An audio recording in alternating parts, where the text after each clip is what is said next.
Constipation की complain थी।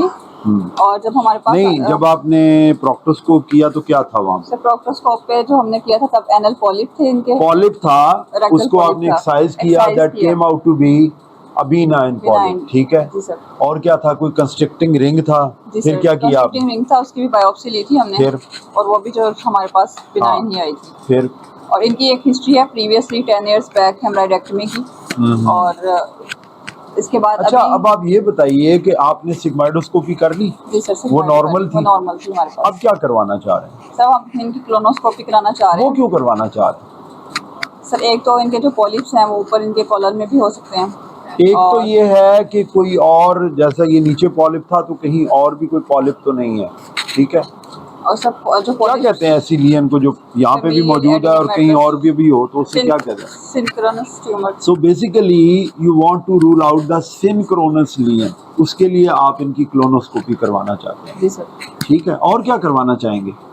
और सर क्लोनोस्कोपी के विद बायोप्सी अगर वहाँ पे उनको लीजन मिलता है तो उसकी biopsy करा लियन मिल लेंगे। जाती है तो बायोप्सी करवा लेंगे। और क्या जी सर। करवाना चाहिए? और इनका सीटी करा लेंगे। सीटी कैसे करवाएंगे? And oral contrast. दोनों क्यों करवा रहे हैं? आईवी भी करवा रहे हैं, ओरल भी करवा रहे सर हैं। ओरल हम इसलिए कराएंगे कि अगर हमें ल्यूमेन का कोई लीजन नहीं, होगा। अभी कुछ बात उसने उधर से बताई है, उस्ताद अफजाल ने भी कुछ तुम्हें समझाया है कि एमआर में भी वो पता लगेगा और आईवी और ओरल कंट्रास्ट में भी वो पता लगेगा। वो क्या है? वो रिसेक्शन सर। रिसेक्शन रिसेक्टेबल है या नहीं है? अगर कोई ट्यूमर है ऐसा, कैसे पता लगता है उसको? सर वो हमें इस तरह से पता चलेगा जो उसके सराउंडिंग स्ट्रक्चर्स होंगे। जो ओरल कंट्रास्ट है अंदर वाला, वो गट को अंदर से जो है वो जो ट्यूमर है उसको हाईलाइट कर देगा, और पीछे जो वेस्कुलर फेज है उसमें हमें क्या पता लगेगा? सर उससे अगर इन दोनों के दरमियान में कोई इंटरफेस है या नहीं है, ठीक है, रिसेक्टेबिलिटी का पता लगेगा। और क्या करवाना चाहेंगे?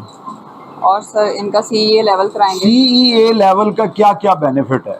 सर एक तो उसका ये बेनिफिट है प्रोग्नोसिस का, हमें पता ट्यूमर के बारे में कि ट्यूमर है, मोस्ट लाइकली ट्यूमर है या नहीं है, इनडायरेक्ट एविडेंस है, ठीक है। और कैसे ट्यूमर लोड का पता चल सकता है। और इसके अलावा अगर हम बाद में जैसे इनकी सर्जरी मॉनिटरिंग के लिए भी पता लग जाता है, बाद में भी पता लगता है कि अगर कोई ट्यूमर इनडायरेक्टली रेज है, हर दफा आप क्लोनो तो नहीं करवा सकते, तो हमें ये खतरा होता है या शक होता है कि कहीं से ट्यूमर या रिकरेंस हो रही है, रिसेक्शन पूरी हुई है कि नहीं हुई है, तो ये एक अच्छा एविडेंस है। कुछ और भी करवाना चाहेंगे? चलो, ये पेशेंट आ गया आपके पास, आपने ऑपरेट भी कर दिया, सारा कुछ हो गया, फिर क्या करवाते? फिर भी कुछ करवाते होते हैं? सर बीनो रेफर करेंगे इनको। बीनो रेफर करेंगे कीमो रेडिएशन के लिए उसके बाद, ठीक है। चलो, सो मोस्ट लाइकली अगर 4 से 5 सेंटीमीटर पे या 6 सेंटीमीटर पे कोई कंस्ट्रक्टिंग रिंग पड़ा हुआ है, 6 सेंटीमीटर पे या ऊपर है उससे? सर जो अभी यहाँ पे हमें फील हो रहा है जो बिनाइन आया है वो तो इनका 4 सेंटीमीटर पे है, लेकिन जो अब इनका सीटी पे म्यूरल थिकनिंग आई है वो सर इनकी जो है वो प्रॉक्सिमल रेक्टम पे आई हुई है। प्रॉक्सिमल रेक्टम पे आई हुई है, तो मोस्ट लाइकली अगर कुछ करना पड़ा तो हमें क्या करना पड़ेगा? सर इनका हमें एपीआर होगा या एलएआर, लो एंटीरियर रिसेक्शन। शाबाश, गुड।